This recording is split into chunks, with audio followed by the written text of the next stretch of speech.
Hey guys, welcome to episode 109 of the Shit I'm 30 podcast. Before we get started with podcast stuff and episode information, I do want to let you know really exciting news. So recently I was like, you guys pray for me because there's something I really want to do. And there is a conference, Business Rules for Women. It's called, the theme of it is Get Paid This Decade.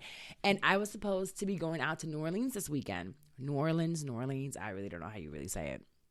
But I was supposed to be there, and when I was chosen to do a workshop on podcasting, I was like over the moon. I'm like, this is what I wanted to do. This is the audience that I want to be in front of. I just really was excited. And then the Rona came about and no conference. So I was like, this is going to be canceled. I was so sad. But these ladies definitely went into overdrive and put in overtime, and they made the entire conference virtual. Completely virtual. So the Business Rules for Women Get Paid This Decade is a 2-day conference. So it's going to be Friday and Saturday. And I really would love for you guys to be on there. When I'm telling you, it's going to be amazing. It's going to have anyone from a lot of people from the industry and their leaders and experts on how to build a profitable business and influential brand in 2020. So if you've been thinking about starting a business or a podcast or a blog, or you want to learn how to use Canva, there's so many workshops and panels. There's one girl that has a McDonald's franchise, and I think she's only 30 years old. It's very inspirational, and I'm very blessed and honored to be a part of it. So my set is actually my workshop on Saturday at 1:30, but you can do so much more. So you can increase your income. You're going to master your mindset. You're going to learn industry trends. So you can just get to know a bunch of, when I tell you these speakers, and it's amazing. I can just go on and on about it, but I'm going to put the link in the description of the episode. Please, if you want, buy these tickets. We're already home. I keep telling everyone, do something during this time. Do something to better yourself. We've never had this much time in our hands. Use it. So now that I'm done with that spiel, because I am extremely excited about it. Episode 109 is with the ladies from the Good Moms Bad Choices podcast. I've been trying to do this episode forever with them, and I'm like, hopefully I'll be in LA. And my boyfriend was supposed to be in LA during March, and then this whole thing happened, so I'm not going to LA.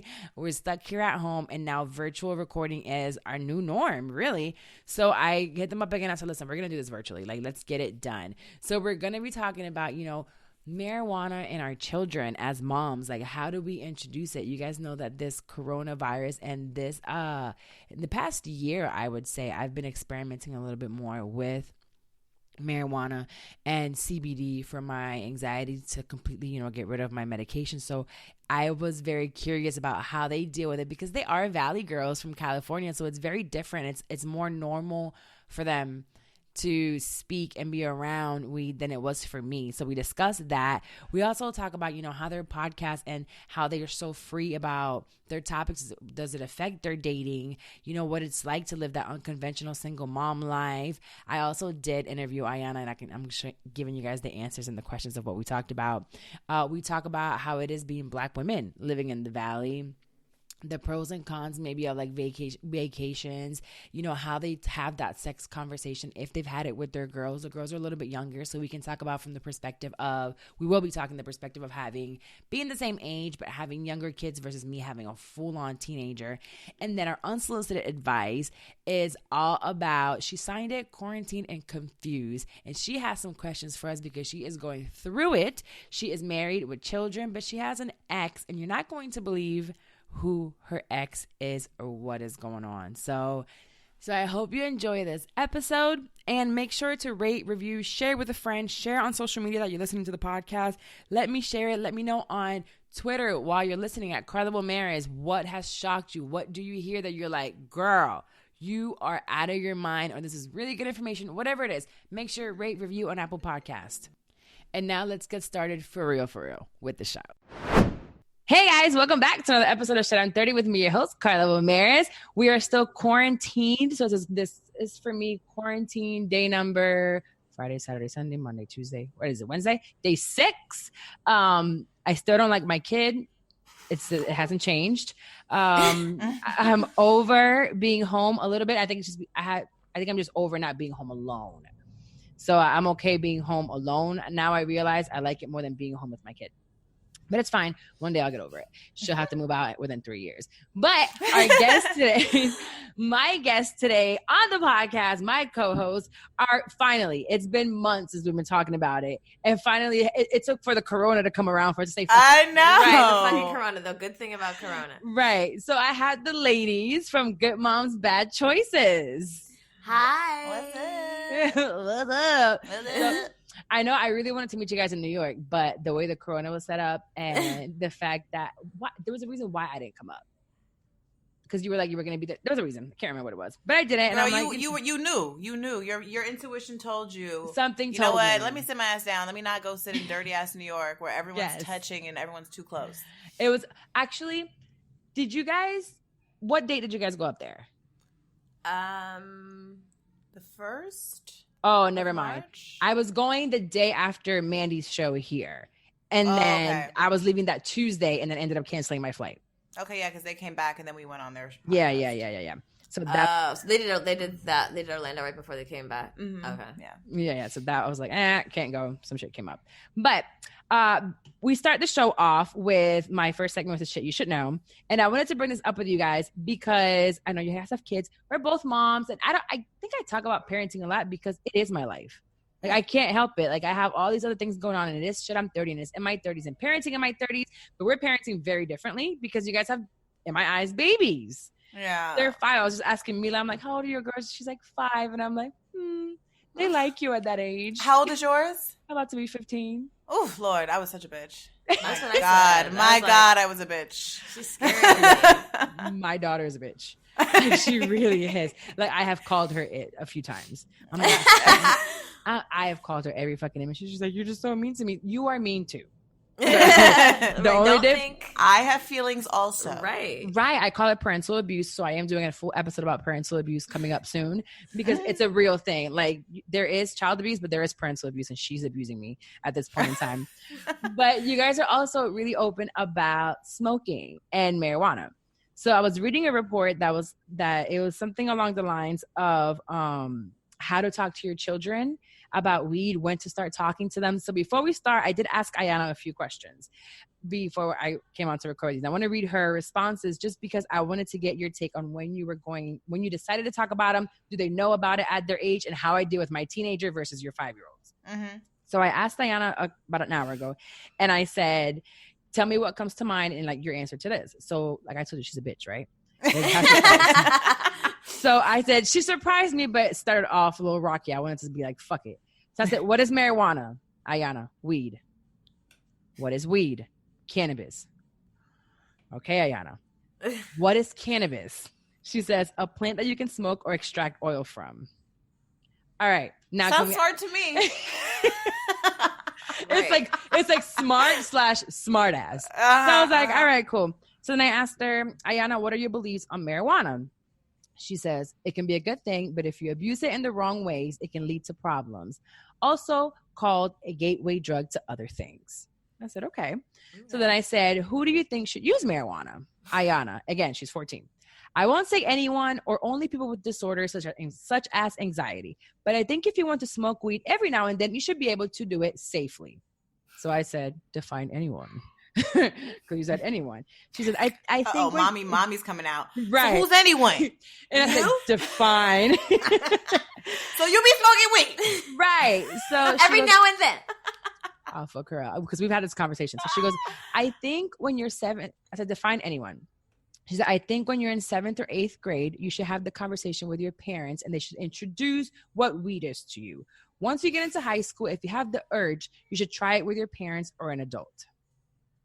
Okay. And this is actually something I remember back speaking to her about. Say, if you ever have the urge to try it, to come to me, because nowadays everything is so laced, but we'll talk about that.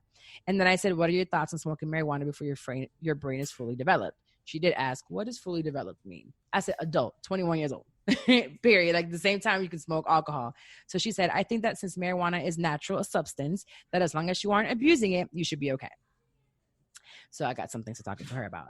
But what are your beliefs? And because I'm a super late bloomer with weed, I have been against weed. Mandy talked about recently, I think it was on a live.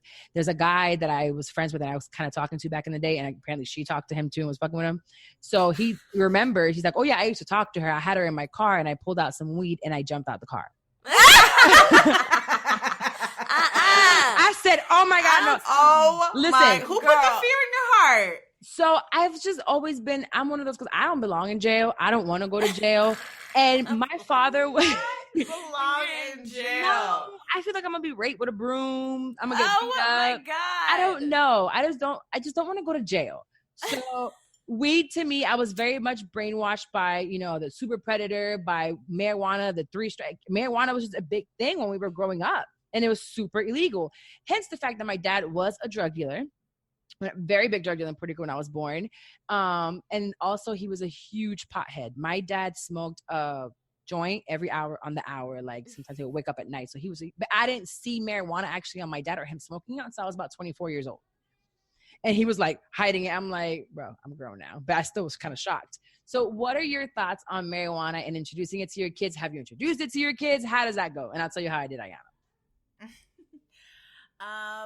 Well, so I grew up in a household that I knew my parents smoked, but they were kind of secretive about it. And I feel like that really piqued my interest in weed, made me wonder what it was, why they were hiding it, why was no one talking to me about it. I didn't know what it was, to be honest. I was like, are they doing, like, I didn't know what drugs were. So it was a crack? Like, what are they doing over there? That's right. So secretive. I didn't get it. I was like, what the fuck? So to me, like, because of that experience, I think my interest in it was I became interested in whatever they were doing over there at a really young age. So for me and my daughter, like I don't hide it. Like she knows I smoke. She's seen me smoke, just like she's seen me drink a glass of wine. You know, right. And like I think obviously I'm not smoking in rooms with her. Mm-hmm. And then she knows that when I'm smoking, she needs to go in the other, like she needs to go. I'm usually outside or in like a ventilated area when I'm smoking, so she needs to go inside. But she doesn't even care, and I tell her we're smoking flowers. Like I'm smoking flowers because that's what I'm smoking. You know, I'm not smoking like some secret drug that was made in the laboratory. Like you call it flower, or do you call it marijuana? Flower. Okay. I'll call it marijuana. I mean, I'll call it marijuana too, but like that's what she understands. Okay. You know what I mean? So that's what makes it clear for her. Yeah. It's okay. Just baby. Keep going. Can you go where it's not go wet. where it's not wet? Go down to the next letter. Go do D. Number D. Okay. Close that, baby. Thank you. I think calling it flower is. I've heard my daughter say weed, but I also see her like. I can show her. I could let her smell it. I can touch it. She can see what it is. It looks like it is a plant. It looks like a plant. So it's not this. Okay, well, she's gonna have to figure it out. Cool. School's in session. Sorry. Oh no, you're good. School's in session here too. Although it technically is spring break. I don't give a fuck. Spring break is canceled. You're gonna read a book. Right. So you said you show yours has Mila. Yours has smelled it and touched it and looked at it. So I think so it's not this like big scary thing. Like it's a plant. It's medicine. It's always been that way because my parents were like hiding it, and I always like what is that? Some big bad thing. And I think when you have that energy around it, then it becomes this big bad thing. You know, this thing that you're eager to do or try because it's this hush hush thing. When I think that's how people begin to abuse it because you think it's just such an amazing, secret. I think also we are both from California, so obviously like the perspective on marijuana is so different here. Like even growing up, like you knew you weren't supposed to do it, but there wasn't like you were going to become a drug addict by smoking weed. Whereas I think in some places, like maybe where you grew up, if you smoke weed, you're for sure going to be a drug addict. Oh, you're a crackhead. Yeah. You're a pothead. I remember like some kids smoking pot and my family being like, oh my God, they're fucking smoking pot. And it was a big deal. Like they were going to hell. It was just such a bad thing. I never had any interest in it. I was into sports and I was always busy with sports. So smoking was never a thing for me. Neither was drinking. I didn't get drunk for the first time until my 21st birthday. And then I didn't start drinking until I was 24. Oh yeah, I think I was in like 10th grade. My friend's mom took us to Mexico, to Cabo, and like it was Easter one morning. We had a bikini. We were in a bikini contest. We won. Wait a minute. She entered us in the bikini contest. We won. So in the morning, most LA story I've ever heard. She made us each like Easter baskets with our winnings, like our cash winnings. Plus, we each had a joint, and we had like Easter shit. Oh. And like it was like when we went to Cabo with her mom, like we could drink and we could smoke because we were on vacation. And like so I did drink in the Bahamas for a basketball tournament. I believe the drinking age was like 16. So I had a drink, and I think it was like Malibu, or like a Bahama Mama, something like really weak or whatever. They gave me that. And then I also remember drinking in Belize, because in Belize at the time it was by height. If you were a certain height, you could drink. Yep, come on in. It was not by height. I've been to Belize and I was drinking there too, and I think I was. They're fucking like midgets. Yeah, you have to be a certain height, and I was just tall enough to where like it worked. So I was like, all right, cool, and I drank that. But alcohol didn't do it for me. Weed didn't do it for me, and no one really talked about it. It was just such a bad thing. Yeah, I think it's easy for us to kind of have this outlook. I realize that there's a lot of women and men and parents out there that don't share our same views. Mm-hmm. And I think a lot of it has to do with, like the environment that you grew up in. Even though my mom hid it from me, like she never villainized it. She just didn't want me doing it, you know? Yeah. But now, like, I smoke with my parents. Not all the time, but like I've smoked with my mom before. My dad, no. My dad I regret. He's closed off about it? My dad, no, he just doesn't really have it. I think maybe now he's a little bit older. He's kind of joked about it. I probably could get him to. But, but yeah, like I smoked with my mom. I think I was like my 18th birthday. I smoked with my mom. Oh, shit. That's a while ago. So, bitch, don't age me.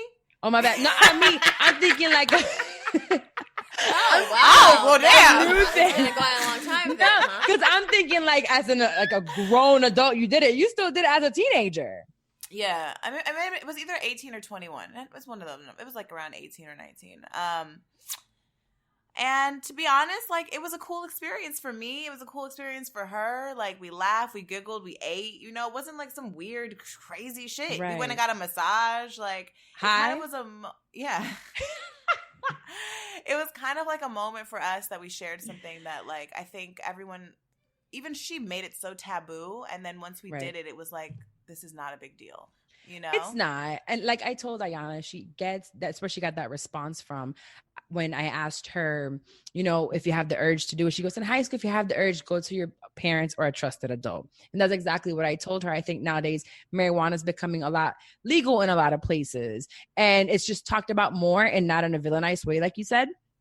But what's happening also is that this stuff is being laced. So you don't know if it has fentanyl on it, if it has crack on it, if it's that K2 shit that they have nowadays. Well, that's why, like, the weed here is regulated, so it's a little different. But like, I think about like prescription drugs. You don't know what the fuck you're taking either. Mm-mm. Like when you go buy an Advil, what the fuck is an Advil?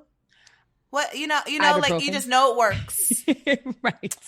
You know, for that high school, but for me, for the kids spoken like speech about it, my speech is come to me if you want to try it. I'll to find you a flower that is the real deal, and that's something that another 16-year-old got from another crackhead and is like, well, let me sell it to you and have some crack. You know what I mean? They don't know no better.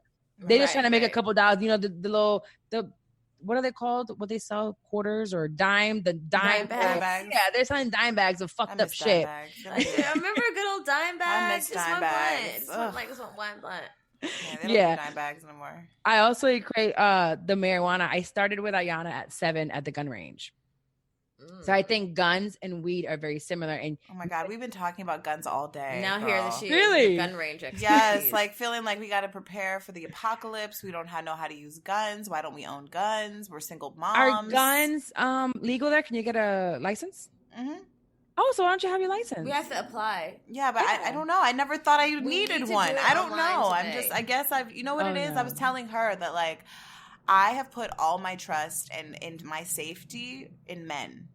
And now that I'm a single person, like I guess it's something that I just put off, you know, like before, like when I was living with my partner, like, you know, I was like, if that's your job, you got that covered, right? Right. You know?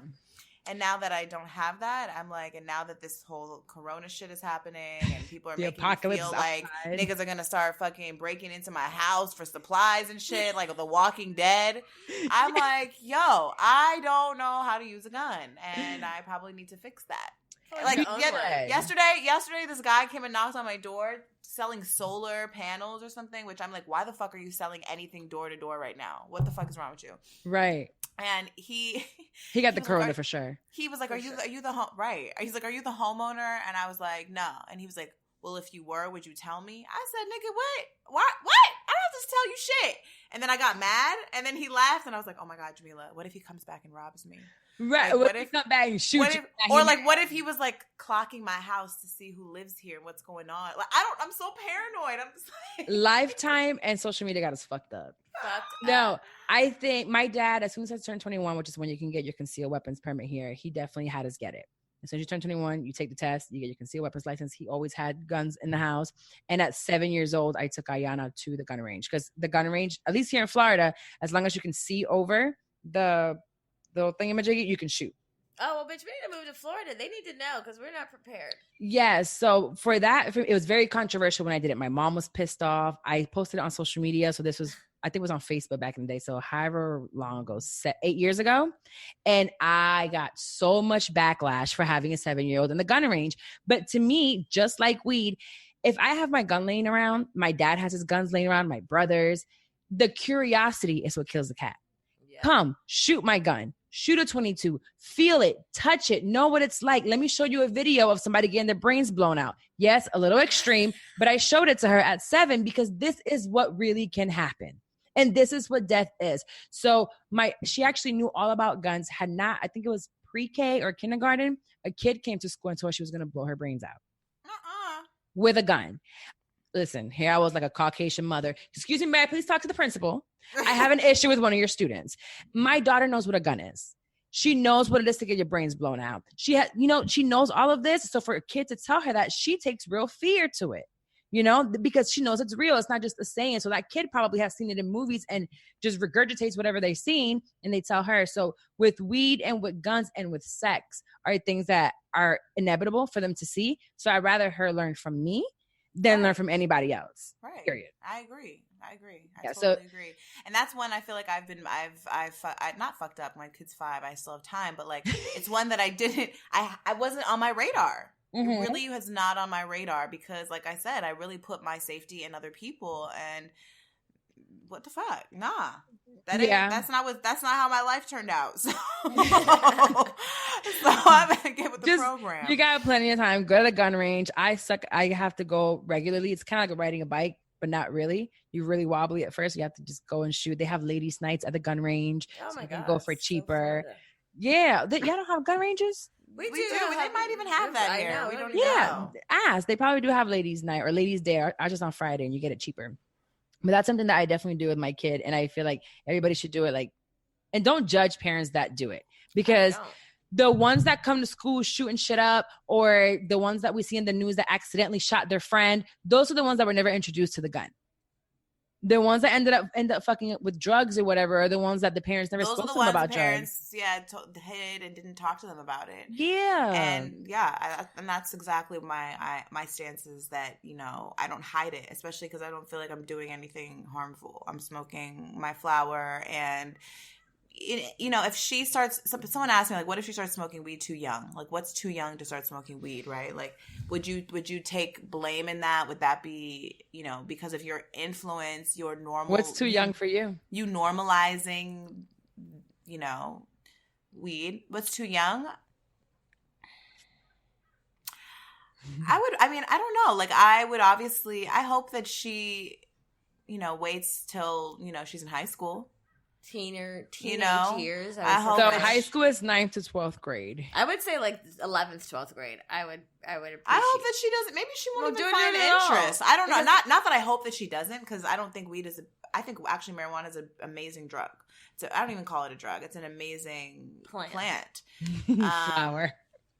But I don't know. I mean, I think about drinking. Like, my mom and my family drank in front of me too. Like, that didn't necessarily influence me. I mean, I drank I feel like a normal age of most people in high school. I drank pretty early. I started drinking when I was probably like 12. How old? Shut 12. up.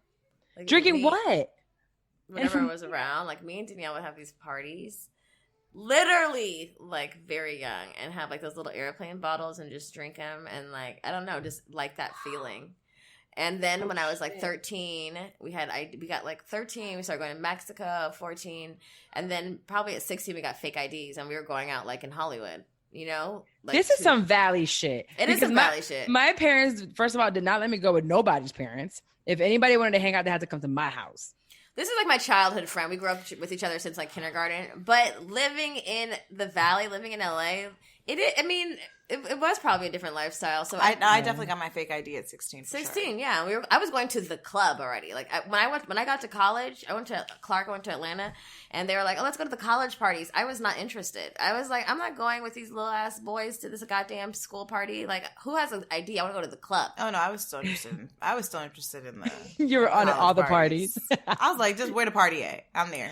Where are the boys and where is the liquor?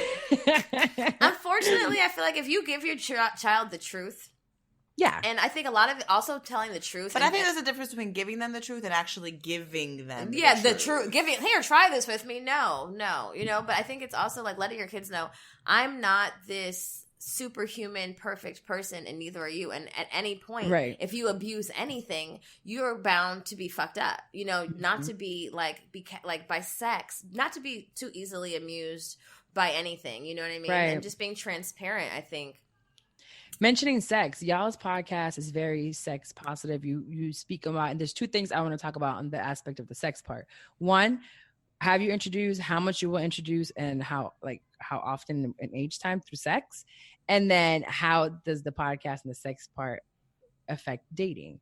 So before we get off the kids aspect, have you guys talked to them about sex? Birds and the bees, being touched? Well, of course, being like touching, good touch, bad touch for sure.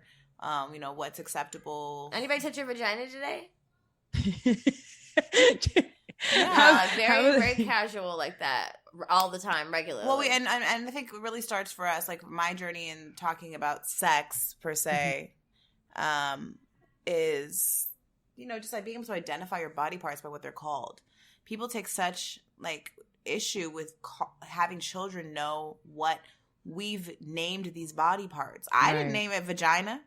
Like, the fuck? Y'all named it that. So why are we calling it pee-pee and all that? No, like, I want her to know what her body parts are called. And thankfully, I had a really close friend of mine who basically really encouraged that when I was pregnant, because she's a social worker and works with a lot of children that have been sexually abused. And it's really important for kids to be able to identify their body parts in court, in cases, being able to feel comfortable sharing and talking to their parents about whatever's happening. So, I mean, that's really as far as like the sex thing has gone. Obviously, my daughters asked me like, how did she get here? How did she get into, how was she born? How did she get into my tummy?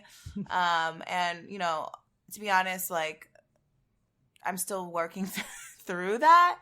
I'm not going to be like, your dad put his penis inside of me. Like, I don't know if that's necessary yet. Yeah. I'm not opposed to it. I know that's a conversation that's going to be approaching soon.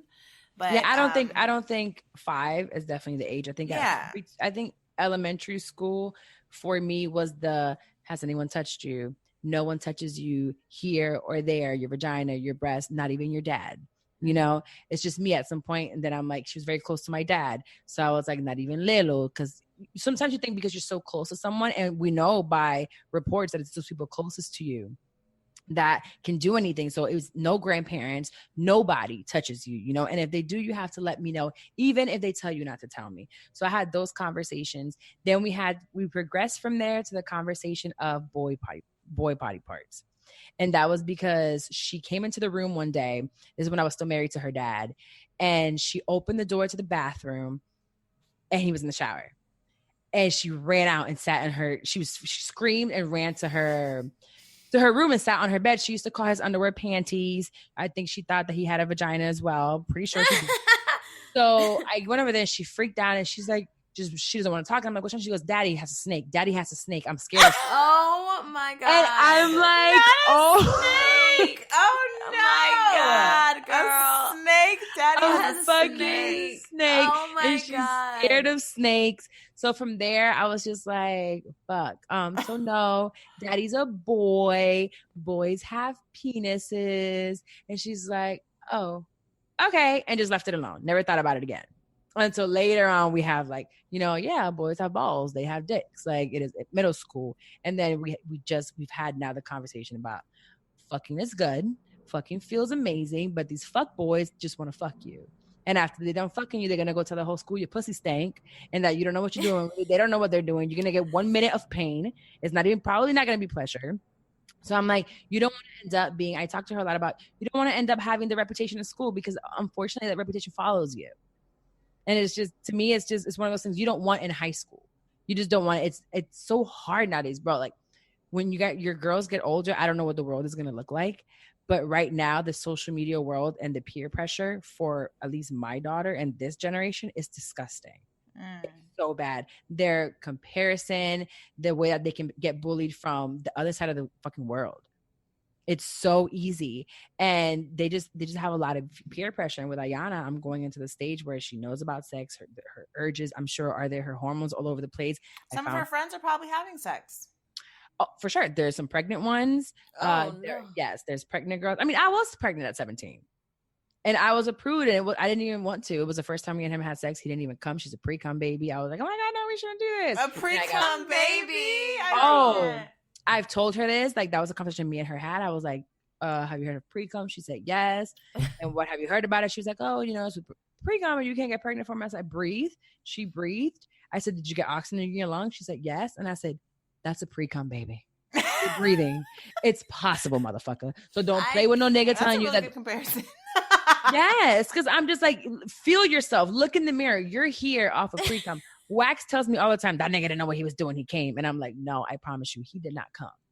He didn't. But I don't know. It was pre-cum. It was definitely pre-cum. I believe that shit is possible for sure. Yeah, especially with somebody who doesn't have sex often. There's so much fucking sperm. You don't know, know? It's just right there waiting for it to swim the fuck out the penis hole. It's been waiting. Yeah. So, yeah, the conversations are definitely going to shift. And I need to call you when this all happens because I don't have the answers. I have no idea how I'm going to navigate this space. I'm working through it. Thankfully for this platform and podcasting and talking to like other women and stuff, I have become so much more educated as a parent too, and how I decide to lead my household and the things I share and what I think, okay, you know what, I would have thought that was weird, but actually when you break it down like that, that makes sense, Right. So well, you better fix it. Huh? Fix it. But we don't know how you made it. Okay, we got to figure it out. Use your imagination. Use the pillows as weights. Do not throw that. Use the pillows as weights. We'll be in there in a second, baby. Close the door. Our daughters are wearing okay. My daughters are wearing matching rainbow skirts. I need to post this. Their outfits they picked. I was like, let's get dressed because we've been in pajamas for days. I was like, okay, they need to feel like they're going somewhere. Right. I saw a mom that she's doing the whole homeschooling thing as well, making sure she keeps going, and she's making her put on her uniform. She's like, that's a bit much. That's a bit extra. Mom, chill. That's for social media. Chill, Mom. I don't even like this shit. I was like, I guess whatever works for you. I'm not putting on the fucking uniform, but I do have a set schedule. No, but I do have a set schedule. I call it the Corona School schedule. It's on the refrigerator. I got the idea from one of my followers and patrons, Cara. She sent me one, and I kind of customized it for Ayana. And we're up by 7 a.m. And we're out and exercising and we're making breakfast. And I just want to make it a thing in here because you can fall so easily into not doing shit and watching Netflix and not being productive. I know. I feel like the schedule is important because I'm already starting to see it's day 3 and schedule has not been so tight and they think they're on like permanent vacation. Right. And take in mind, I know spring break is approaching and that's going to be a thing, but like this, who knows how long this whole situation's going to last, and it can't be 2 months. And like, even for my sanity. Fort building. Fuck. No, for your own sanity. My house too, I'm like slightly, like I don't like messes and like having to be here, it's driving me. Yeah, it's a lot. It definitely, it's very overwhelming. Okay, so going to you guys. Fuck these kids at this point, by the time I be mine. So talking about us. Is it a long story of how you guys met each other? How long you guys been friends? Because I actually don't know that story. We've known each other. So basically this is how it went. I had a kid, had no mom friends, none. I was the first of my friends to have kids. I felt really lonely. You guys, be quiet. Why don't you stop yelling? Go in the garage. Go in the garage and play. Go play with those jump ropes and stuff. PE. Go in there. PE. That's right. See, look. Part of the curriculum. We got this. School. It's 2:50 p.m. It's almost out. We're almost out of school. It's the last period. Anyway, I didn't have any mom friends. A girlfriend of mine had posted a picture of Jamila. I saw that she had just had a baby, and I was like, wait, you have a friend with a kid? She's like, oh, yeah, it's Jamila, blah, blah, blah. I was like, okay, I need to meet her. She's like, actually, we're going out tonight. So I went and met them at the bar. Literally saw her, cornered her. I was like, I heard you have a kid. She's like, apparently she had seen me on social media, thought I was engaged to an African prince for some reason. Oh my goodness, that story is getting really good. But let's take a quick break for me to let you guys know the Idea to Launch enrollment for your self-paced course is open right now. Launch your podcast in 30 days with full guidance from me. So it is a course, 30 days. It has bite-sized videos. You get a strategy call with me. It's usually $397. We have it half off right now. My team and I decided that during this time, we want to help. You're sitting at home, and a lot of you have been thinking about starting a podcast. You might not know what exactly you're going to talk about, but that is the whole point of the course. I can help you from just an idea of what you might want to talk about, perfect it, and launch it right away with amazing artwork. So if you're looking to start your podcast, go right now, Idea to Launch. It is under the description and get it for half off. And you'll schedule right away a call with me and we'll get you started. Literally, we can get it done within these 30 days that you're in quarantine or even before because we have so much extra time. So now let's go back to their crazy story. She got proposed to at her baby shower. I was like, oh wow, he looks rich, he looks African and like a prince. How lucky. A rapper, not a prince, but and tomato. Right, you know how Instagram be. You just make assumptions, right. God, I'm not getting engaged to by a prince. This is bullshit. Wait, and then a few days ago, actually, we're on Facebook. You know how Facebook does those reminders and shit? Every day. They're so triggering. I hate them. It's anyway, so triggering. It was my baby shower and my engagement. And I saw the picture that she saw. She's that's the picture where I thought he was the prince. And I looked and I was like, hey, he does kind of look like an African. He's like African. She circled me in a dark corner at the club. I didn't see her the whole night. She just came up close to me hey, don't you have a kid, right? I was like, yeah, I do. She's like, I'm Nisha's friend. Take my number. We should get the girls together. I was like, okay. And then disappeared. I never saw her again. I went there for one reason. I had to go back home to my baby. She literally appeared, then disappeared into the darkness. So then we got together a few times for mommy-daughter dates, and it was a little bit surface. I think I knew she kind of smoked, so I was like, okay, cool. Good, and then we had some wine, and then one night we went out, and I was like, okay, she's fun. And then the reason the podcast even started was, we were just hanging out one day, still not very close, and so I had just become single, and I had joined Tinder, and so how long ago was this? 2.5 years ago. Okay. I joined Tinder. I'd been in a relationship for 7 years, so dating apps were totally foreign to me. I had no idea what the fuck I was doing. So I was swiping, and I ended up seeing this couple on there, and I was confused, and I was like, "Wait, is this their couple?" And they were beautiful. Anyway, I ended up, having my moment with them, and it wasn't just I saw them. It's not I saw them. It's I saw them and swiped on them. I swiped on them. We met up. We had some fun. We're still friends to this day. Oh shit. And I ended up sharing the story with Jamila, and Jamila was like, oh. I was like, oh, okay, you're spicier than I thought. And at the time, I had started listening to crime podcasts, murder mystery type shit.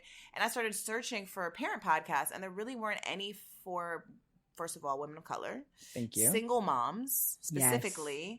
And all the ones that I saw were very Caucasian, and just very, even if they weren't, they were just beating around the bush. They just didn't relate to me. I curse, I smoke, I'm a good mom, but I fuck up sometimes. I don't have a traditional life because I do live in LA, and I have, my job allows me to be kind of flexible Mm-hmm. So I just was like, I just want to start something with another mom. And I was like, I don't have any other mom friends except Jamila. So I asked her if she wanted to start a podcast. And I asked her, cool, but are we going to be that honest? Are you going to tell the story about your couple? And she was like, I mean, fuck it. We can't get fired. And I was like, all right, let's do it. And then our friendship really blossomed. Yeah, we really got to know each other on the podcast. And now that's awesome. And now we're quarantined together. So you have nothing but time to create content at this point. Right. We've been creating. I don't know if it's good, but we've been creating shit. It just keeps happening. No, and it happens. Like, you guys know, I have my classes and I coach people on how to start podcasts. And that's one of the first things that I say when they're like, oh, we're looking to have a co-host. And I'm like, that's great. And at this point, you guys have been 2.5 years in, and podcasting is not new.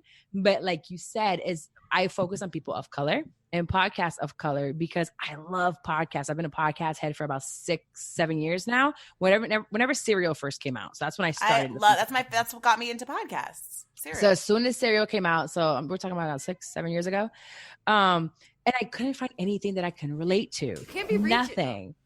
So I'm like, who's out here of color? Then I remember having Brilliant Idiots. I remember that The Read. But although I love The Read, I can't relate because I'm not gay. I can relate to some of the things with The Read, but a lot of it's pop culture. I'm not super into pop culture, but I just love them and their personalities. I'm like, who else is out here of color? So when I started Shit, I'm 30, it was hard because you guys figured out how to do it probably on your own. I had to figure out how to do it on my own as well. But it's hard. Nowadays, you Google how to start a podcast and you're like, how the fuck do I start? You know? There's so much information. It gets so confusing. It gets so confusing. And then on top of that, I just wanted someone that sounded like me. And I didn't have that. So I'm turning 30. I'm literally my last thought when the clock hit 12, I was like, shit, I'm 30. And I was fucked up in the head.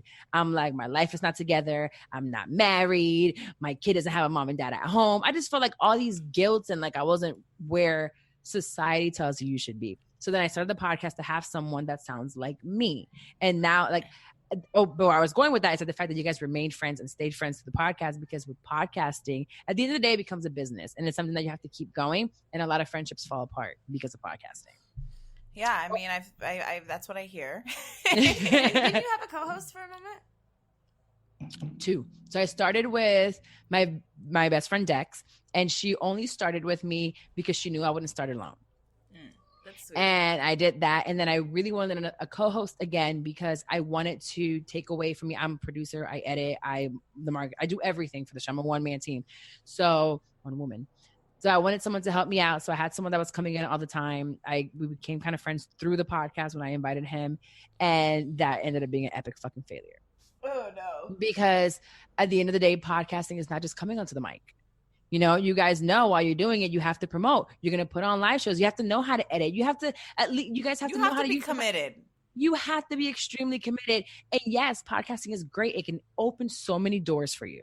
It can open a billion doors. One of my students who just graduated interviewed some people from Love is Blind, the Netflix show. And she just launched her podcast. And they were like, yeah, once you have a podcast nowadays, you have a platform and you don't realize people will come onto a platform if you market it right, if you pitch yourself correctly. So it opens all these doors, but that's not all podcasting. It's just a lot of work behind the scenes that has to go into for you to be consistent and become somebody in the podcasting world. Well, it's just, you're literally have a production every week.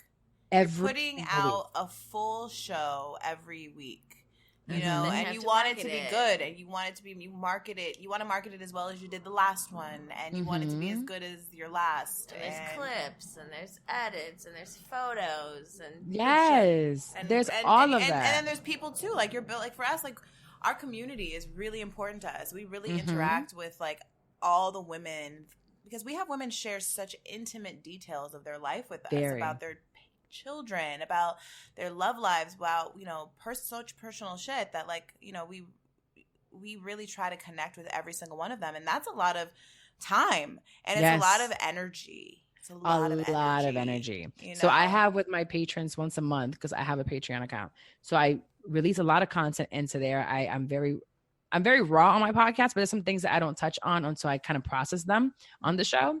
And I go on there, and once a week we do these virtual pajama parties. Listen, bitch, I'm 30. I don't want to go nowhere. I'm going to drink. I'm trying to come to the virtual pajama party. Come to the virtual pajama party. I'm about to put my lingerie's on. Right. No, literally, we come in our robes, we get our wine, and we have some topics that we're going to talk about. So we talk about our topics, and then it's supposed to be an hour, and these hoes be keeping me on there for like 2 hours. They be getting their times, but they're talking about, we paid you, you finna stay on here. But it becomes interesting. We talk about like really deep shit. But what I love about it is it's so hard to make friends in your 30s. It is. It's so hard. You don't have many things in common. People and already have their people. They have their people, or they just don't want to go out. I don't want to go out all the time. Yeah, that too. I don't want to get dressed. My daughter's here. So I go in my room with the computer and Well, you have a man too. You got a man. So you good. He's not even here. Where does he live? New York? He's in Jersey. Oh. Yeah, so I'm in a long distance relationship. How does that? How do you like that? I kind of like long distance sometimes though. So I'm a relationship whore. So I'm always in a relationship. That used to be me. How long has it been since you've been single? 2.5 years. It's the longest I've ever been single ever in my life. The longest I've ever been single, I would say was probably 3 months. Ever? Wait, so before Ever. this relationship, you were in a relationship 3 months before. So I was in a high school relationship all through high school. My parents broke us up, and that's when I got pregnant with my baby daddy. I married him. We were married for 7 years. Mm. Then after that, I had 2 1.5-year relationships. Then I dated someone for 6 years. We broke up. I know. We broke up last February, but we was still talking and fucking. But when I broke up with him last February, that's when I made the decision to leave to New York for the summer. Mm. I left to New York, and I had a 3-week hoe phase, and it was lit. Not 3 weeks. I can't. It was lit.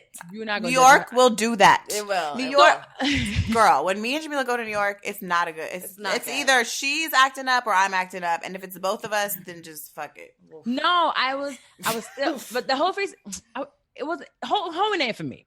It's just not for me. I like. It's exhausting. I love love. Yes, I want to love cuddle. love. I like to Right, kiss. right. I want you to tell me you fucking love me. Love even me. If you don't. Look me in my Tell me eyes. Right I'm here. The best. The best you ever had. Ever had. Ever. And you Ever. and you love me so much you would die without me. Yeah. Right. That you're Like- dying even at the thought of leaving right now. Yes. I can't even. I'm actually still inside you. Forever. I love love. I know. So I was, even when I was in New York, when I moved to New York, like the first 2 weeks, me and Mandy had a trip planned to the Bahamas. But my ex was like, I was like, sure, you want to come? Pay for everything. So he came and he was going to pay for everything. So he came with us, but I had already fucked my boyfriend now. He got me within 24 hours to get into New York. So I had my ex. Not then 24 I had, hours. No lie. 24. I got there May 31st, June 1st. We have fucked. We have been friends for almost a year. So it was not planned. We were totally just friends, and we went out and ended up having sex. In the kitchen where the snacks are. Oh, I want some snacks too. No, in the kitchen where the snacks are. The drawer with the chips. Close the door. Sorry, Sorry, boo. with y'all. Oh, I want to figure out how to do this. See, it don't work. Inhale while you light it.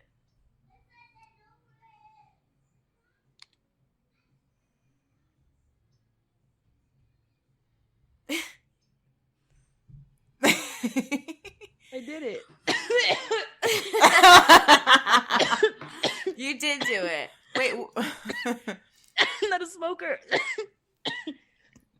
But I That'll wanted to do- join in. Well, that'll do the trick right there. You need Yeah, to tell well- him to roll you some joints. I don't like it. You don't like joints? Those, I feel like the pipe is so harsh sometimes. I like it. He has paper, the cones here. I hate the I don't cones. like it. Really? It's too I don't like hard. any of it. It's so hard to get the goddamn weed in there. It's like Chinese trap. Like, what the fuck is I don't going know how on? the fuck they do it, but but yeah, like I was saying, so I had my ex, I had Wax, and then I had this married guy I was talking to, and it just became so hard to keep the text messages and the calls, and it's like, where did I say I was? What am I doing? But so in one day, I lost them all.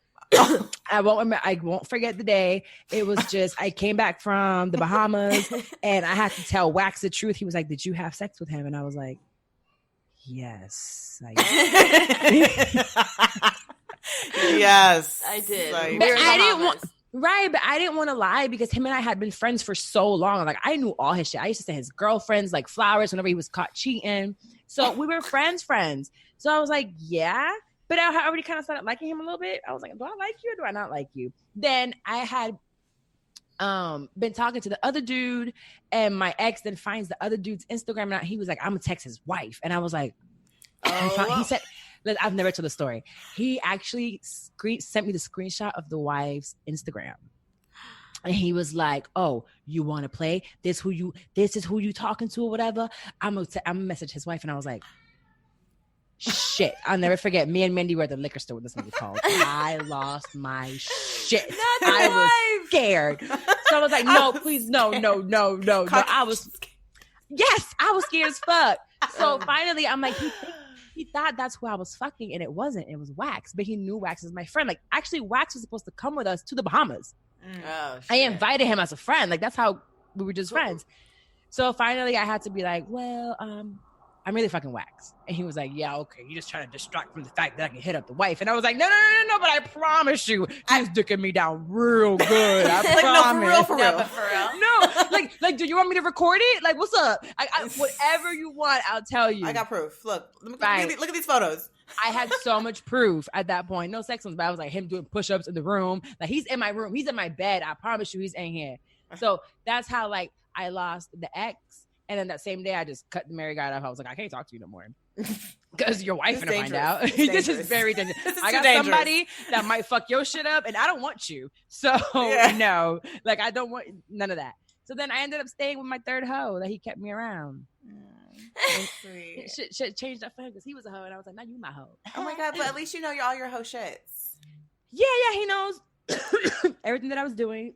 Like, I'm my just saying, like that's what I That's what I I aspire. That's what I aspire. Someone who knows I'm a hoe but loves me anyway. Okay, because like before you asked, do you think that like having a podcast has like affected our dating life? And the answer is, I don't know. I didn't think it did, but now I'm starting to think it has, or it does in some way play a part of some sort of influence on how men see me. Because but I don't know. So I hope I can find. I will only settle for someone who can accept me because I'm not ever stopping this. You're not going to settle. You're going to find someone. So here's what not settle. Find someone who accepts me for who I am. Completely. I asked that question because Mindy and I argue about this probably every single day, and then she hangs up on me and gets really mad when I say this. But I only say it from a standpoint of society because we live in a fucked up society. There's so many double standards at the end of the day.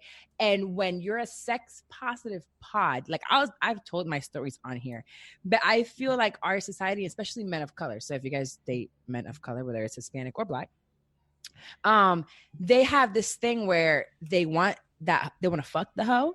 They want to fuck the one that's open, but they want to bring home to mom the librarian. They want to bring home to mom the quiet one, or even still be calling the hoe on the side anyway. Right. Yeah. Or she could have been the hoe, but there's no way of the mom or the family or anyone finding out that they were a hoe. So when there's a podcast so open about what you guys do, which I think it's like I own all my shit. Anything and everything I've ever done, I'm like, yeah, I've done it, or this is who I am. And I'm very unapologetic. My thing is unapologetically opinionated. I have my opinions of who I am. I don't sugarcoat it. But I think when it comes to sex, men want to date one thing and fuck another. And that's why I feel she's like, no, there's going to be somebody out there. I'm sure there will be someone, but I just think it's going to be really hard for women and the sex industry that are very open about their sexuality and what they do, their escapades, I should say, that'll make a man say, or I don't know if you've heard this from any man at any time. I hear it from men when I do this, like on my lives, and they respond. They're just like, yeah, I don't want to bring that home, or it's too much for me. I don't know if it's insecurity or just what society will says about you that now they're scared to bring you home.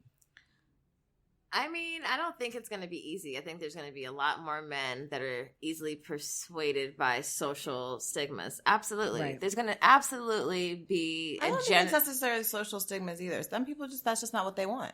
I don't even know if it's... But socially, we've been taught that women should be... A hoe is a bad thing. Their sex life, we shouldn't talk sexually. We shouldn't wear things like this. If we do, this means that. We can't deny that that's a huge part of how we're socially conditioned. Right. Men can get away with speaking about their affairs, promoting it, making it almost as clout, where women haven't been given that privilege, period. Especially if you aspire to be a wife, right. You don't think of shit like husband material, you know what I mean? Like the traditional wife. Traditionally, right? So I've already accepted, like, I've had spurts of like love where someone can see all of me and accept and know my shit, and that type of love is the only type of love I really aspire to have. Like, someone who sees it, loves it, and I don't want to, and I know maybe I won't ever find it, I don't fucking know, but I think that there is someone out there who can be mature enough to appreciate this is where I've been, doesn't really like make me who I am, or doesn't mean this or that necessarily, Do you think that if you find someone, they tell you they want you to tone down, because your stuff is not all about sex at the end of the day. You guys talk about everything. So if they told you tone down the sex part, would you? Would you compromise that? Well, I mean, I think the sex part would get less anyway. We'd be toned down anyway, because I'm going to be fucking the same nigga. Right. It's going to be turned down. No, I'm just kidding. But am I going to tone down and stop discussing things about my past because you asked me not to? No. This is at the end of the day, it's real shit. Yeah. It's my truth. It doesn't, if you are so concerned about other people's opinions of it, then I'm not the person for you, right. And that's just bottom line. Right. Yeah. I think you have to find someone definitely within the industry. I came to the realization because I was in a relationship when I started this, and he hated this platform. The support was very wishy-washy. He didn't like the stories. He said I would share too much. He was a very private guy. So he didn't like this. And with the person that I am now, he's in the industry. He does the exact same thing. So he tells a story from the past. And although we have boundaries, so now I have to subject myself to his bullshit on his show, talking about our sexy page, and sometimes even making them up. And then my DMs are like, oh, you got crab leg pussy, or you don't. And I'm just like, where'd this come from? And they're like, oh, from your man's show. So now we talk about crab leg pussy. What's a crab leg pussy? I have questions. I'll send you the link. I'll DM it to you. It's so fucking embarrassing. Basically, I don't have crab leg pussy. I have rice and gravy pussy. Oh, that's not a bad pussy to have, I don't think. No, he said spaghetti and rice and gravy. Well, spaghetti too. Sounds like a home cooked meal to me. That's exactly what it is. He says you make your wife, right? The wife has to be that, and then you only pay for crab leg pussy. It's the best, but you don't keep that home. Whatever. I was like, bitch, I got crab legs, okay? And you I got both. I got both. I got both. Depends what day. Monday, Tuesday. And the entree. Yes. But anyway, finding him, we do have boundaries on certain things to talk about. So I was like, how about you just don't speak too much on your past stuff? But he still does, because that's his experiences. These are my experiences, but it has to be someone that understands it. I don't think you can probably couldn't date like an executive of a high-end corporation, not the owner, but just like an exec, because they're going to be worried about what they think about him. Right. Especially I mean, I don't know. I think it depends. If you get someone with enough money, they're not going to care. For me, I don't know if I would care if my partner spoke a lot about their past. I would more so want to keep what we have a little bit more private than anything. Yeah, pull from the past. Because the past, I'm like, I hope that we would be able to, whatever you would share on the podcast, you could share with me if I asked you, or we've already talked about. I don't know. It's like no new stories for me anyway. And even if it is, it's like, oh, that's funny. I think for us, it's just because our shit is still so new relationship-wise. I'm like, I just don't want you talking about nobody recently where they might feel like they're a little special because they're not. We don't remember the last 12 months is fine. Prior to the last 12 months, but right before, I feel I just be like, you don't even remember them. Like, what do you mean? Do you even remember sex before me? Right, like, let's be real. Let's be honest. Let's be honest. This is amnesia pussy. You were a virgin. I gave you amnesia. Fuck that. This pussy is amnesia pussy, okay? Knocked you the fuck out. Amnesia pussy for sure. Hey, who? What? Who? You know what that's felt like? Nah, it's the best pussy you ever had, my nigga. Fuck that. Now, that was the thing that I wanted to talk about, like dating, how dating is going now. And I know you guys are still single, but do you think you'll find someone soon? I don't know. I mean, I was on the hunt. Do you want something soon? I'm open to it, but I'm not in the. I realize how busy I am. I don't really know if I could really dedicate. I feel like I'd have to sacrifice something, and I'm not willing to sacrifice my drive and what I'm doing right now. So I don't think I'm necessarily fully ready. I wish I had consistent like cuddle dick partner, you know? Oh, you want to add the cuddle into it? Because I'm a Scorpio, so I'm very like, I need. That's a boyfriend. A boyfriend? I heard if you cuddle, it has to be a boyfriend. No, you could cuddle me. Mm-hmm. Yeah. Just be smart, cuddle, and have good sex. And how do they stay the night? Yeah, if you leave like early in the morning. I don't know. I don't know what I want. See, this is why I'm abstaining from sex currently at the moment. No shit. We're quarantined. Even before that. Even before quarantine. How long has it been? 3.5 weeks. Girl, bye. Okay. Corona was around 1 month. 1 month. It was right before Corona hit. I didn't know it was going to turn this leaf. You would have had some right before Corona if that was the case. I would have. What about you, Mila? You think you're ready to sacrifice certain things and like give it an all? I want love because I love love, but I love it. You guys are like emo and lovey like me. I do love love.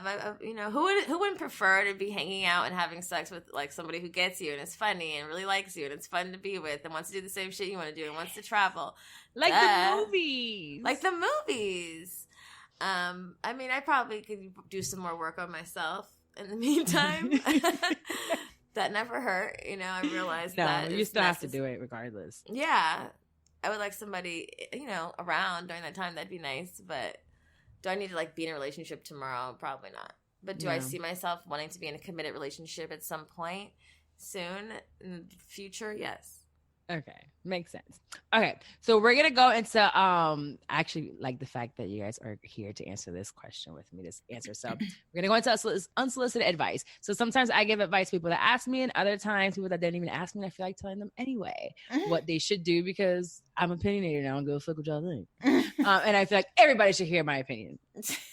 But if you do want your letter read on Shit I'm 30, whether you're having issues with your sister, your mom, or your coworker, your lover, your partner, your side chick, any of that, send it to me and I promise you I'll give you great advice. So unsolicited advice this week is coming from, she signed it Quarantined and Confused. It says, Dear Carla, so I'm only writing this letter because I love you.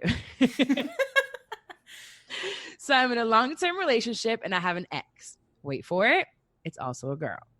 My husband has never been fond of gay people at all. He even knows the person and always says, why does someone so pretty have to be gay? He's religious and thinks that gay people are all going to hell. I consider myself bisexual, but he doesn't know this. The woman and I still love each other. Back in the day before my husband and I dated, he knew I was dating a girl, this girl.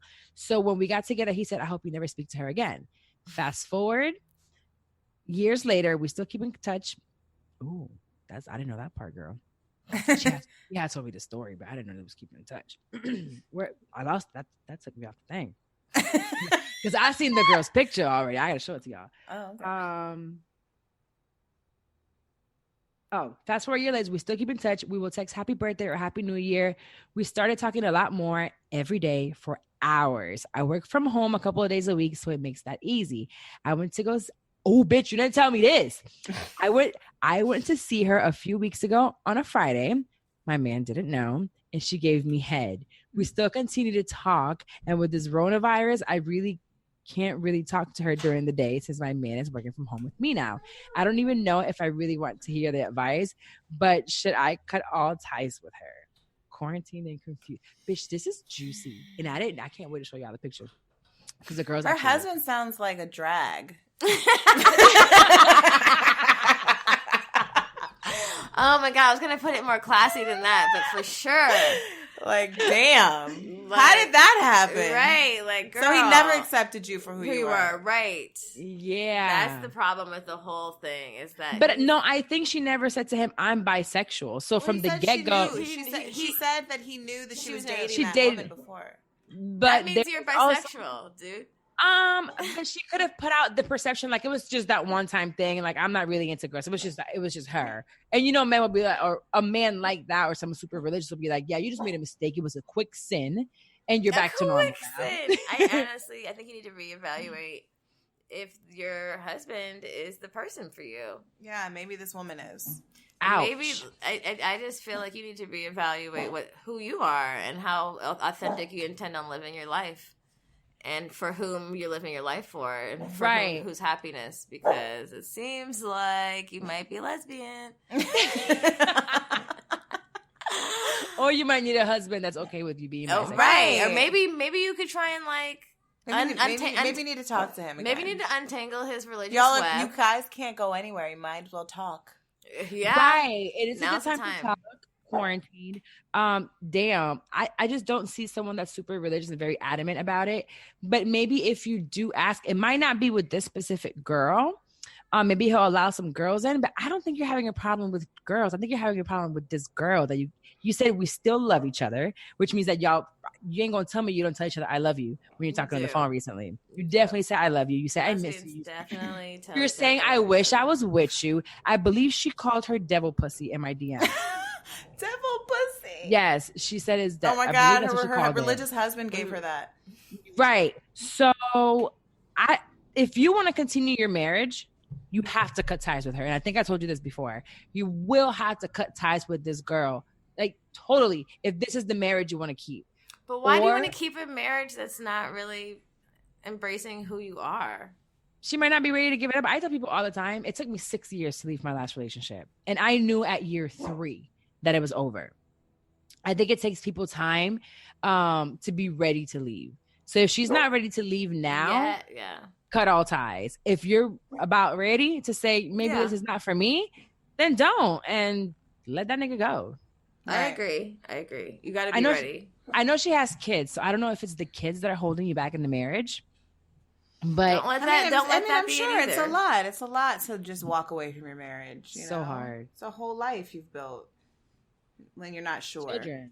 And then you're probably thinking, oh, I don't want my kids to know I left their dad for a woman or whatever. I'm sure there's so many things society-wise, family-wise, personal that you might have insecurities with about your sexuality. So I think you have to really sit down. You got plenty of time now, Corona. Girl. To think about this and say, am I ready to let it go? Yeah. Talk to yourself, think it up, journal it, and then talk to your husband. Because I think you never know. Maybe he might say to you, we can go for an open marriage, and you think he's so close-minded. Right. But if you have a very, very honest conversation with him and say, like, let's just talk about it. If not, if you're totally against it, it's fine. But this is how I really feel. He might actually go for it. He might say, did you guys see that Black Mirror, I think is the name of the show? The one where they're virtually fucking the two men? Yes. What? You didn't see it? No. Yes, girl. When they were fucking in the game? No. They were fucking in the game. It's like the first episode. And it's like the two big actors too. It's like I don't know who the fuck they are. All I know is they go into this virtual game. They're two guy friends. They go into this virtual game like Mortal Kombat. And one's a female. One's a female, one's a male. But the game you can do it's AI. You so you can feel, you control the thing. It's like your real life. So they started fucking and they would fuck all the time. They would go in the game to go fuck. But one's a girl and one's a guy. But when they were in their regular life, they weren't. No. They got all weird. But they got caught up. And the compromise that I'm going to talk about is, do you guys remember at the end, the wife was allowed to go hoe for like a night while they got to play their game and fuck once a month. Yeah. She would leave it there or something. Right. She was completely against it. But a year later, she was like, okay, cool. Once a month, you go play the game with your friend and go fuck virtually. And I'll go to a bar to pick up men. Yeah. So you never know. He might be down with you and say you can go meet the girl once a month and you can get that devil pussy. You never know. I mean, whatever works for your relationship and for your arrangement, Right. Whatever the hell you got going on. But I do have one more segment, and that is one of my favorite ones. This is what I've been doing since I was a little girl. I used to get in a lot of trouble for it, but now I get paid to do it, and that is my shit talk. Now I get paid to do it. With everything going on, Wax called me right before this phone call. I'm like, damn, what should I talk shit about? And he's like, oh, you know how the economy is getting fucked up because Trump at one point said that this was nothing, and now it's something. And to me, automatically, I was like, you know what? I'm seeing it a completely different way.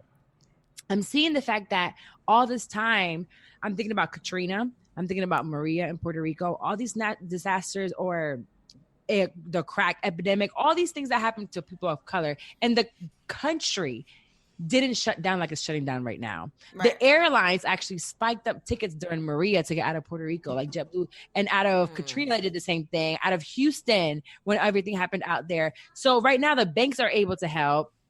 Everything shuts down, but when we really shuts down, when we really needed the help back in the days, like that couldn't happen. It was impossible to get money from the government, and I was just pissed off. I'm like, this is bullshit. I get it that right now the economy is suffering, and a lot of restaurants are gonna go out of business. There's like bartenders are probably gonna have to definitely suck dick to make rent now, so it probably catch the corona. It's gonna be hard out here in these fucking streets, but it shows me that that was rude. I take that back. It was the weed.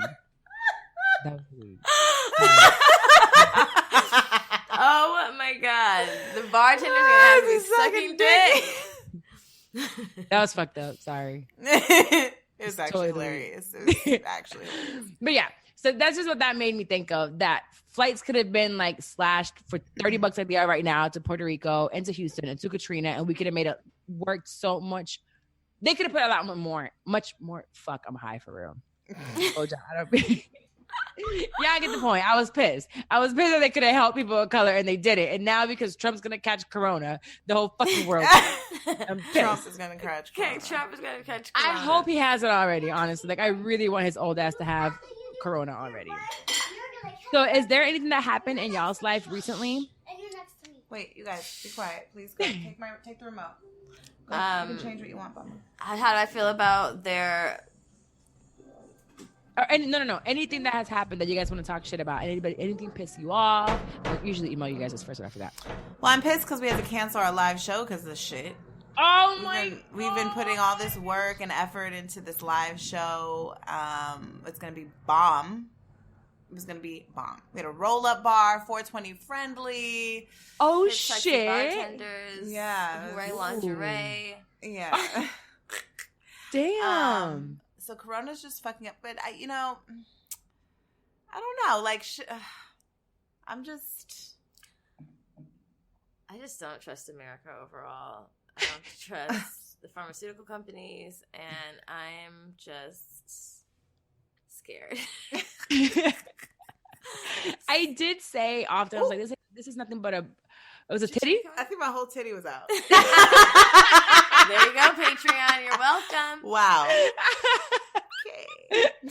That's hilarious. I didn't say I wasn't looking. I don't know what the fuck I'm looking at, honestly. I keep trying to figure out where my eyes are going, and they just go wherever the fuck they want to go at this point. High as shit. Oh, you being scared of pharmaceuticals. We never know what the fuck is happening behind closed doors. We don't know what vaccines they're coming with. We don't know if they're trying to get rid of population. We don't know if they're going crazy because maybe Trump did get it and that's why we got to shut down and they're scared. I don't know. We'll never know. We'll never know. Never. And it's probably way worse than we ever imagined. I'm thinking the opposite. I'm hoping it's just some inside shit. They kill each other off and then we're good. Back to normal. Did you see someone wrote us about the little fires? What were they saying? I don't know. Someone said I kept thinking, like, are they quarantining us because they're doing some weird shit outside? What are Me they too. doing outside? What are they doing out there that we can't be on the street? That's exactly what I thought. I'm like, I feel like I kept saying this is a distraction from something else. There's something going on they don't want us to find. All the media, I keep trying to find shit you should know, like different stuff, current, and I can't find anything. Everything is fucking corona. Right. Well, they were saying that the economy was going to crash and go into a depression because of the situation with China, but they wanted a reason for it to make sense for why it happened, so they couldn't blame him. Oh Lord, we're gonna have some more conspiracy. I don't know. It's gonna be conspiracy all day long. I feel like we should all, have our own hustle. I'm gonna start growing a garden this weekend. That's one of the projects. We need to go to Home Depot. We go to Home Depot yes. right the fuck now. No, I really am. I'm gonna buy like the wood or whatever, and when Wax comes this weekend, I'm gonna make him build me a box. I think you can get them on Amazon already built, so you don't have to build it. But I figured that would be probably sold out, girl. Oh shit, you're right. They probably don't even have seeds anymore. You gotta get the organic. Actually, seeds. they might, because people are dumb. People are buying all the dumbest shit. Toilet paper. Dumbest shit. I went to the market. There was ginger, turmeric. I was like, y'all are dumb. That's what you should be taking. Ginger shots. Y'all just bought toilet paper. Okay. And water. Okay, that guess it'll rain at some meat. point. So much meat. So much meat. So much frozen food. I bought some frozen food, but I've been to the grocery store already 3 times in the past 5 days. So We're not going to survive. I need to plant some shit in the back. Yeah, we're not going Right? to survive. I'm like, We need to 90 plant. days. We've already ate all the snacks. I need fucking, We're losing it on. And then I got high, I told y'all, Friday and Saturday, and I'm probably going to go out there and rampage the fucking fridge again. This whole smoking the weed, I don't know how you stay skinny. Girl, you can't. I ate like 24 cookies yesterday. Oh, we still have better. It's so good. Yes, and a slice of pie. Oh, I got cookies actually, but I'm supposed to be on a diet with my daughter. Fuck. I got Oreos. We're not doing it. Fuck. Oh my God, I think I have some left. Okay, And shut Cheeto up. Puffs. Sorry. I have 7-Eleven around the corner. I can get me some Cheetos. The Cheeto Puffs are still in stock. Anyways, ladies, I'm so glad we got to meet up, even if it's virtually because of the Rona. But I'm sure we'll meet up eventually in person. Yes, for sure. And then where can everyone that has never heard of you guys find you? You can find us on all podcast platforms: Spotify, iTunes, iHeartRadio, SoundCloud, whatever is your pick your poison. Searching Good Moms Bad Choices. On Instagram, we're goodmoms_bad choices. Check out our website. Check out our Patreon. You have to search us, patreon.com/goodmomsbadchoices. You actually have to put that in your URL. Mine too. We're considered explicit. We're explicit. It's bullshit. Whatever. It's such bullshit. It's I'm not such showing a bullshit. titty. If I was saying that. Well, you did. You showed a titty today, girl. Better get that Patreon episode. The whole titties are out. We don't even know how many seconds. I know we're all three of us are high, so we don't know if the titty was out for the longest time. Oh, it was just to the air really hit that she noticed the titty. I was like, oh shit, It's usually me, so I'm happy and proud. but yeah, that's where you can find us. Yay. So I will link all of your stuff on there. And then when you do decide to redo your live show, let us know. Maybe that'll be a trip that I'll take to LA. Oh, you have to come. Yeah, that would be dope. You know, I did my first live show 7 months into the show. And it was amazing. It's hard. It's a lot of work, right? Oof. It's a lot of work. I was by myself. I sold out, I think, 120. It was great. Yeah, it was so much fun. But I'm scared to do it again. Why? I don't know. It's scary. It's a lot. It's so scary. To this day, every time I post an episode, I'm like, is anyone gonna listen to it? Yeah. Is anybody gonna like what the fuck I'm talking about? Right. Did I laugh too much? Did I swear? Fuck. Was it too long? I never know how people are gonna react, and I don't know. I just become very like antisocial and just socially awkward in a way a little bit. So I just have to get the courage back to just say, fuck it, I'm going to do it. And it helps that we have two people. We like push each other on. It's a lot more pressure when it's one person for sure. It's just me. I have to do, and I don't necessarily have a team. Right. We ain't got no team, girl. It's a team. Two-person team. It's team two. Right. So you guys, but at least we got two, you know? Yeah. That's where. When one's getting down, we're like, all right, come on. Do you have any interns or anything? You got to get an intern. So actually, I do have an amazing assistant, Jasmine. Shout out to her. The problem is that I go ghost on her.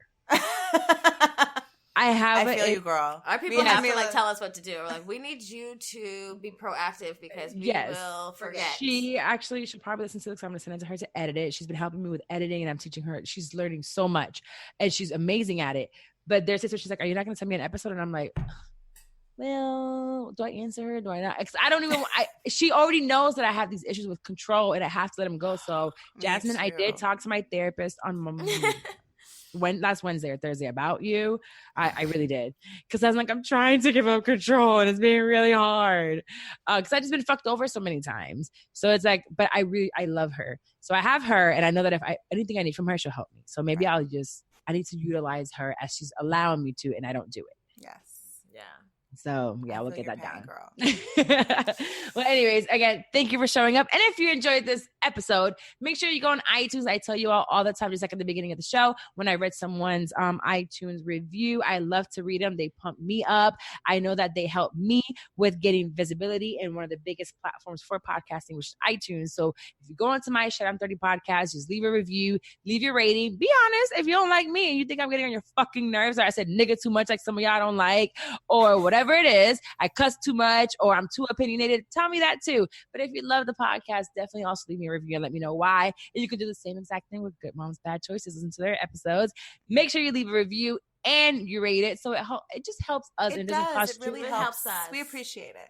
It literally takes 60 seconds of your time. And you can do it while you're listening to us or while you're taking a shit. Yeah. Literally. To be honest. Yeah. Just right before you wipe, Right leave before a quick you review. use It's all that free. toilet paper you bought. Just Absolutely free to just let us know how you feel. Yes, just to let us know how you feel. And we love entertaining you guys on a weekly basis. So let us keep it going. So as we'll be like, I'm going to give you some money, but I don't have to ask for money from you. I can just do it on my own. Anyways, right. So I will see you guys next week for another episode.